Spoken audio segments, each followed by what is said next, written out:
집에서 눈치만 보며 지내다가 결국 황혼이혼을 결심하게 된 이야기입니다. 이분의 이름은 가명으로 성우라 부르겠습니다. 자, 함께 들어보시겠어요? 지금 저는 혼자 살고 있습니다. 방 한 칸짜리 작은 오피스텔, 창밖으로 아파트 단지가 내려다 보이는 이곳에서 저는 처음으로 제 시간을 살고 있습니다. 처음에는 이 고요함이 낯설었습니다.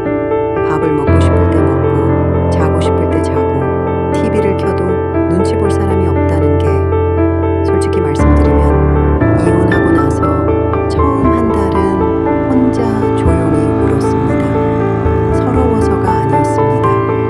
평생 이런 자유가 있었는데 왜 이제야 알았냐는 게 억울해서였습니다. 오늘 그 이야기를 드리려 합니다. 퇴직하자마자 집에서 눈치만 봤던 그 3년의 이야기를요. 저는 서울에서 태어나 부산에서 직장 생활을 했습니다. 제조업 회사에 입사해서 정년 퇴직을 할 때까지 36년을 같은 회사에 다녔습니다. 이직을 한 번도 생각해 본 적이 없습니다. 성실한 게 전부인 사람이었으니까요. 아내와는 32의 중매로 만났습니다. 당시 아내는 교사였고 저는 이제 막 과장이 된 직장인이었습니다. 결혼 초에는 사이가 나쁘지 않았습니다. 아이 둘을 낳고 학교 보내고 저는 새벽에 나가서 밤에 들어왔습니다. 집에 돌아오면 이미 아이들이 자고 있었고 아내도 피곤해서 먼저 자는 날이 많았습니다. 그게 싫지 않았습니다. 저도 피곤했으니까요. 30대엔 그래도 됐고 40대엔 그게 일상이었고 50대엔 그게 우리 부부의 방식이 됐습니다. 서로 할 말이 없어도 같은 식탁에 앉아 밥을 먹는 것, 그게 결혼이라고 생각했습니다. 돌아보면 그게 잘못된 생각은 아니었지만 우리 사이가 조금씩 비어가고 있다는 걸 저는 정말 몰랐습니다. 2021년 2월 저는 정년 퇴직을 했습니다. 회사에서 조촐한 퇴직 행사를 해줬습니다. 동료들이 케이크에 초를 꽂고 박수를 쳐줬습니다. 그때는 행복했습니다. 이제 내 시간이 생겼다. 아내와 여행도 다니고 오래 함께 하겠다. 그런 생각을 했습니다. 퇴직 첫날 집에 들어서며 아내에게 말했습니다. 여보, 나 이제 집에서 쉬어야겠어요. 아내는 고개를 끄덕였습니다. 딱히 반갑지도 않아 보였지만 막지도 않았습니다. 그리고 두 번째 날부터였습니다. 아침을 먹으려고 식탁에 앉았는데 아내가 자기 밥만 차려 먹고 있었습니다. 저는 잠깐 멈췄습니다. 냉장고를 열어봤습니다. 거기엔 아내 것만 남겨진 반찬이 있었습니다. 아무 말도 하지 않았습니다. 스스로 차려 먹었습니다. 그날 저녁 아내가 친구들을 만나러 나갔습니다. 저는 처음으로 저녁을 혼자 편의점에서 사 먹었습니다. 67세 남편이 퇴직한 첫 주였습니다. 그 이후로도 비슷한 날들이 이어졌습니다. 아내는 아침마다 일찍 나갔습니다. 아내는 퇴직 후에도 학원 강사를 하고 있었습니다. 저는 빈집에서 하루 종일 있었습니다.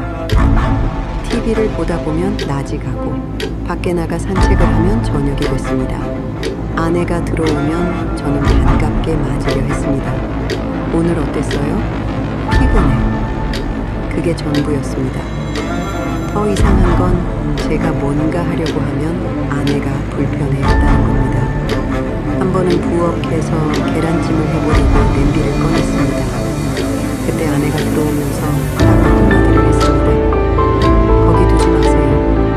부엌이 내 자리가 아니라는 걸 그때 처음 알았습니다. 그래서 저는 부엌에 잘 안 들어갔습니다. 어느 날은 소파에서 낮잠을 자다 깼는데 아내가 제 옆에 앉아 TV를 보고 있었습니다. 저는 눈이 마주치자마자 괜히 일어났습니다. 이유도 모르게 일어났습니다. 집 안에서 제가 편히 있을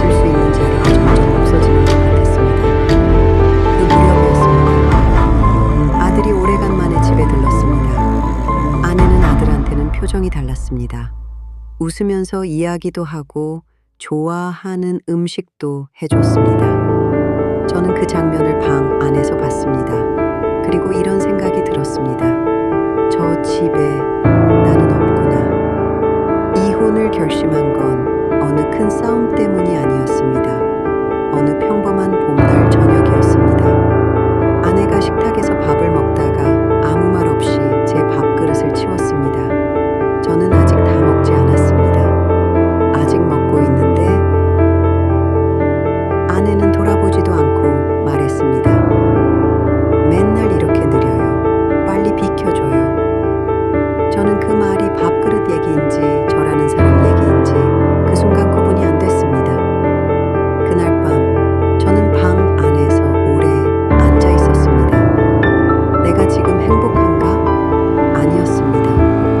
내가 이 사람을 사랑하는가? 잘 모르겠습니다. 내가 이 집에서 필요한 사람인가? 그것도 모르겠습니다.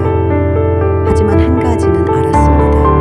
나는 지금 내 집에서 손님보다 못한 대접을 받고 있다. 그리고 나는 이게 앞으로 20년 더 계속될 수도 있다. 그 생각이 들자마자 처음으로 이혼이라는 단어가 떠올랐습니다.